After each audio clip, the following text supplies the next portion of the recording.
Boa tarde a todos e todas. Essa é a nossa terceira aula do projeto de ensino em Direito Internacional dos Direitos Humanos da Universidade Estadual de Londrina. Então, dentro do nosso cronograma, vamos continuar hoje então com a evolução histórica dos direitos humanos para entender como é que nós chegamos à Declaração Universal dos Direitos Humanos de 1948 e ao estágio atual de proteção dos direitos humanos, não é? Já no preâmbulo da Declaração Universal, há o estabelecimento, então, de um critério para as relações internacionais, que não deve ser, então, pautado simplesmente na força bélica de guerras para dirimir os conflitos, mas em relações amistosas. Esse texto está no preâmbulo da declaração, tá, gente? Relações, ou seja, diplomáticas, procurando evitar a todo custo um conflito armado.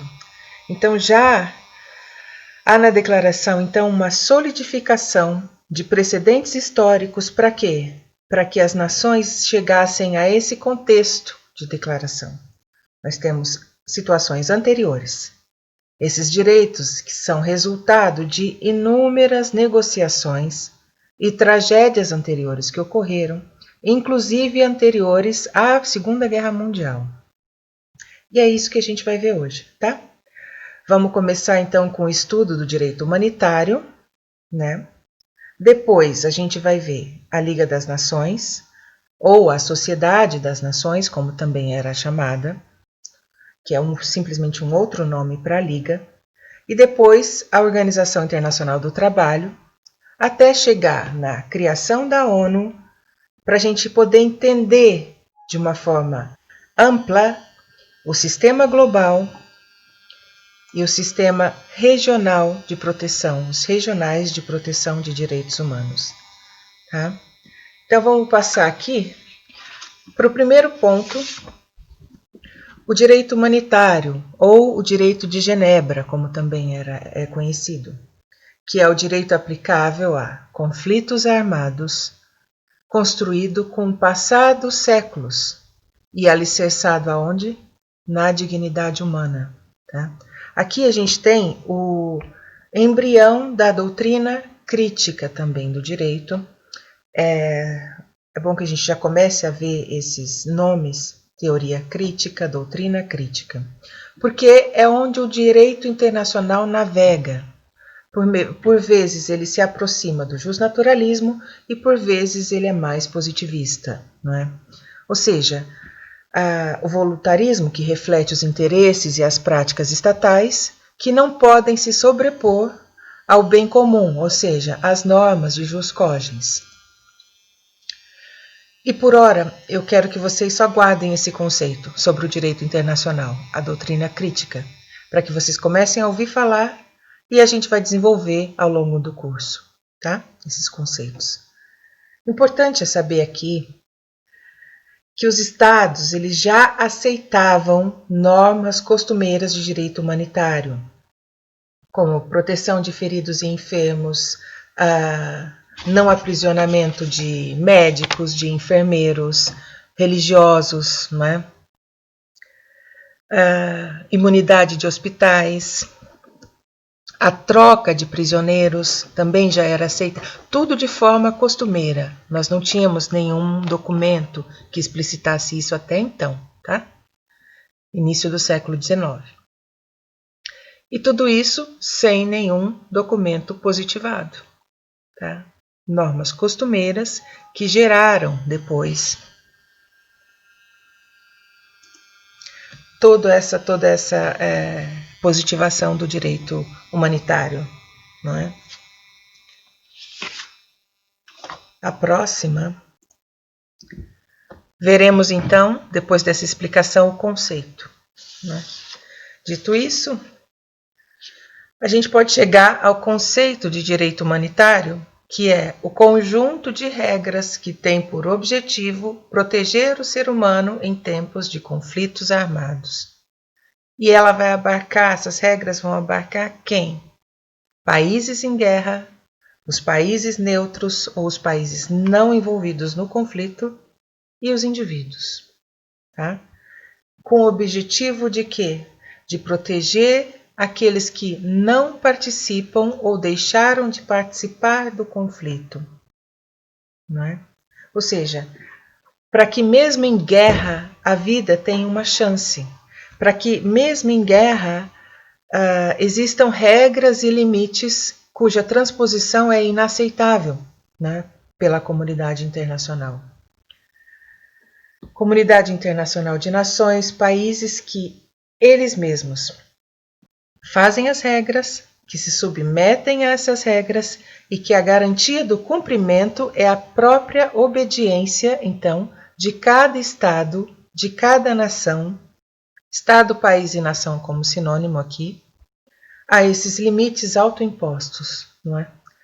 Ou seja, uma outra sistemática que não é a mesma do direito interno.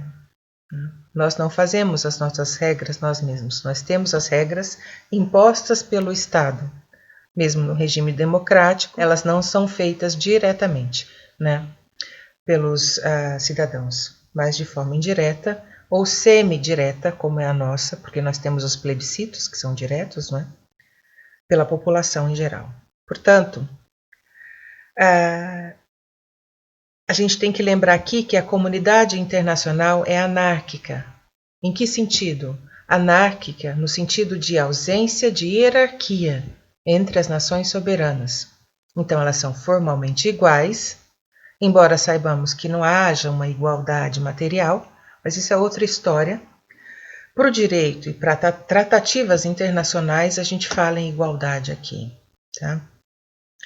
Essa imagem que vocês têm aqui nesse slide é de um navio hospital da Cruz Vermelha, que nós já vamos conhecer o histórico, então, da formação dessa organização internacional, que é hoje a história. Hoje é dia de contar histórias aqui, como a gente já tinha começado na outra aula do projeto, não é? Vamos passar então para o histórico do histórico. E aqui eu trago para vocês as bases filosóficas, então, e sociológicas no campo das ideias, que fizeram com que houvesse uma mudança dessa abordagem em relação aos conflitos armados e depois em relação à própria existência do conflito, para que se evite o início de um conflito armado, não é? Um clássico é a obra do Hugo Grotius, O Direito da Guerra e da Paz, tá? Para que vocês saibam que essa obra existe e tenham contato com ela. No decorrer do curso a gente vai fazer isso. Já o texto da Paz Perpétua, de Kant, que elaborou várias regras morais a respeito de como agir em conflitos, o direito da paz, de neutralidade, até chegar no direito cosmopolita, por exemplo, nós vamos conhecer também durante o curso.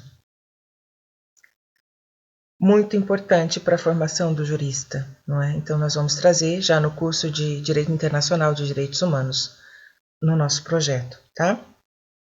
E partes da obra também clássica, que vocês já ouviram falar, com certeza, chegando, que é o contrato social, chegando então ao idealizador da Cruz Vermelha, que é o Henri Dunant, que escreveu a respeito das atrocidades da Batalha de Solferino, né? A obra que ele escreveu se chama então Uma Lembrança de Solferino. E quem foi então esse Henri Dunant, que é o menos famoso dos três citados, né? Vamos colocar assim, os 4 citados. Henri Dunant foi um suíço e que começou a defender então o estabelecimento de normas internacionais para situações específicas de conflito. E quando foi isso? Foi depois que ele, numa viagem de negócios à Itália, ele foi não como forças armadas, era um cidadão comum, foi fazer negócios na Itália, sob a proteção de Napoleão III, diga-se de passagem. Na Itália, então, ele presenciou os exércitos da França e da Áustria se matando em outra cidade fora do país deles, né? Ou seja, em Solferino, na Itália.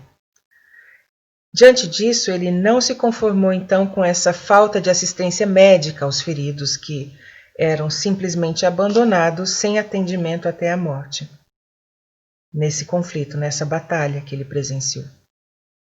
E qual foi a proposta dele, então, diante dessa tragédia? Ele narrou o que ele viu em um livro e propôs, então, a criação de grupos nacionais e internacionais. Que grupos são esses?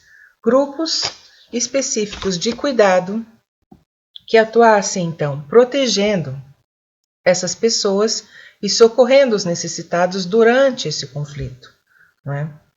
Então vejam, ele presenciou a Batalha de Solferino em 1859. Em 1862, o livro dele foi publicado. Tá? Em 1863, ou seja, um ano após a publicação do livro, foi formado, então, em decorrência do livro e da repercussão da narrativa dessas barbáries, um comitê. E esse comitê seria, na verdade, o embrião da Cruz Vermelha, não é?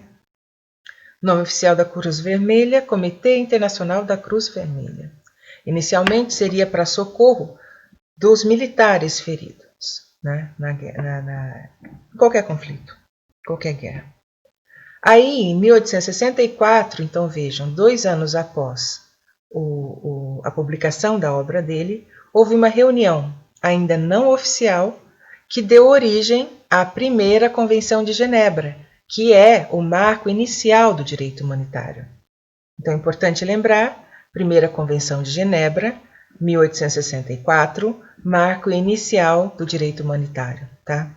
Então vejam, a iniciativa de uma única pessoa foi que gerou uma organização internacional que atua até hoje. Né?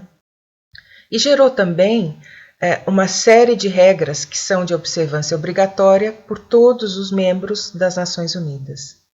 Vejam que interessante, uma única obra gerando uma série de direitos, uma série de organizações internacionais, não só a Cruz Vermelha, mas outras de atuação, de ajuda e auxílio, os órgãos da ONU que auxiliam em situações de conflito, que são decorrência de uma narrativa literária, histórica. Interessante isso, né? De uma única pessoa. Essa é a história da Cruz Vermelha, da criação da Cruz Vermelha, não é? Passando para o próximo, a gente pode ver então as convenções. O que aconteceu depois disso? Depois o direito então humanitário foi se desenvolvendo e a gente teve 3 outras convenções. Ao todo são 4 convenções, gente, tá? Desde a década de 60 do século XIX, né, até o pós-guerra, pós-Segunda Guerra Mundial no século XX. São as 4 convenções e 2 protocolos adicionais que a gente vai ver em seguida, tá? Então vamos ver. A primeira convenção era em relação aos militares, como nós já falamos. A segunda convenção, em relação aos conflitos no mar, ou seja, proteção e salvamento de náufragos, estendeu as proteções da primeira conferência aos conflitos marítimos, né? Há uma complementação mútua das conferências aqui e ao final vocês vão ver por quê, tá? A terceira foi referente à prisão na guerra, ou seja, como vai funcionar a troca de prisioneiros, a abertura para quaisquer dos lados no conflito ao pessoal que vai prestar essa assistência da Cruz Vermelha e por aí vai. E a quarta conferência, então, que incluiu a população civil, ou seja, a população civil só foi na última. Enfim, como também foram protegidos por outras regras, além da revisão e unificação de todas as convenções anteriores. Aqui está a importância dessa quarta convenção, tá? De incluir civis e unificar todas as outras. Então, tivemos então a formação positivada do direito humanitário. Em que período? Quase um século. Não é? Então vejam, todos esses direitos dentro da guerra em relação às pessoas que estavam alheias ao conflito demoraram quase um século para se desenvolver. Não é? E a gente tem então de 60 e alguma coisa para 77, a gente teve ainda 2 protocolos adicionais. Esses 2 protocolos incluíram, então, conflitos internos às normas de direito humanitário, ou seja, não precisa ser um conflito internacional para que haja a proteção do direito humanitário. Tá? Ou melhor dizendo, vamos colocar, esclareceu que os conflitos internos também são protegidos por normas de direito humanitário. Não é? E que conflitos seriam esses? Seriam a guerra civil, movimentos de libertação nacional, proteção dos bens civis nesses conflitos, proteção dos civis nesses conflitos e por aí vai. Né? E depois a gente tem um terceiro protocolo, em 2005, que é a respeito do símbolo da Cruz Vermelha, que houve a criação de um novo símbolo em virtude de discussões a respeito de símbolos religiosos ou não, e a proliferação de símbolos diferentes, né, o que poderia prejudicar os trabalhos da Cruz Vermelha. Então vamos lá. O que a gente tem aqui? Por que um novo símbolo? Né? A gente tem, já na fundação da Cruz Vermelha, definido esse sinal que observamos que é o inverso, se a gente verificar, se a gente observar, da bandeira da Suíça, não é? Esse símbolo, que é o inverso da bandeira da Suíça, ele também é uma cruz. Só que agora vermelha em fundo branco, não branca em fundo vermelho como a bandeira da Suíça. E ele foi criado justamente para identificar de maneira imediata locais e pessoas que trabalham para essa organização que não devem ser alvos de conflito. Não é? Muitas vezes acontecia o oposto, sabemos disso, né? Ao invés de não ser alvo, justamente por conta do símbolo, passou a ser alvo. Mas, contudo, entretanto, passamos para o próximo. Então, com o tempo, surgiram novos símbolos. Esses 4 símbolos que eu trago para vocês aqui, vocês já devem ter visto. Um se chama o crescente vermelho, que é essa meia-lua. Tem o leão vermelho também. Tem a estrela de Davi vermelha e esse outro símbolo maior, que é o criado pelo terceiro protocolo, que é o cristal vermelho. E por que criar e qual o objetivo? O objetivo desse quinto símbolo, vamos colocar assim, é pôr um fim nas discussões relativas à religião que vinha acontecendo pelo uso de uma cruz, que a gente sabe que é símbolo do cristianismo. Então houve a criação de um novo símbolo, o cristal vermelho, que tem por esse objetivo de evitar a proliferação de novos distintivos, porque a gente viu que havia muitos mais, né? Porque cada um ia estar vinculado a uma determinada religião. A lua está vinculada ao Islã, o leão vermelho foi criado num conflito no Irã, a estrela de Davi, ou o escudo de Davi, se vocês preferirem, obviamente vinculado ao judaísmo, e nós sabemos que existem conflitos justamente por conta de questões religiosas. Não é? Então, como a instituição, o comitê, é neutro, o símbolo deveria então ser igualmente neutro e desvinculado de qualquer simbologia religiosa, porque justamente essa vinculação, mesmo que não seja especificamente a cruz vermelha, não seja especificamente a cruz cristã, né, ela faz alusão, que poderia pôr em risco, então, os próprios atuantes da organização. Não é? Essa é a razão da criação desse novo símbolo, não esqueçam dele, cristal vermelho. Se vocês virem, já sabem que é a cruz vermelha. E com isso, a gente finaliza esse ponto específico da evolução histórica do direito humanitário e eu passo as recomendações de leituras para vocês, que são da obra do Mazzuoli, que nós já temos, Direito Internacional dos Direitos Humanos, da 59 a 66. Aí a gente termina essa parte de direito humanitário, parte histórica. E daquela coleção Diplomata, que se vocês não tiverem, eu mando para vocês essa parte, mas ela tem essa obra na internet gratuita, porque ela não é editada mais pela Fundação, das páginas 154 e vai até a 158, tá? Do Direito Internacional Público. Então tem uma parte dentro do Direito Internacional Público nessa obra a esse respeito. 154 a 158 são poucas páginas de leitura e eu aguardo vocês na próxima aula, tá bom? Fiquem bem e nos vemos em breve, na gravação ou ao vivo ou no Google Meet. Aí a gente vai ver o que fica melhor. Muito obrigada.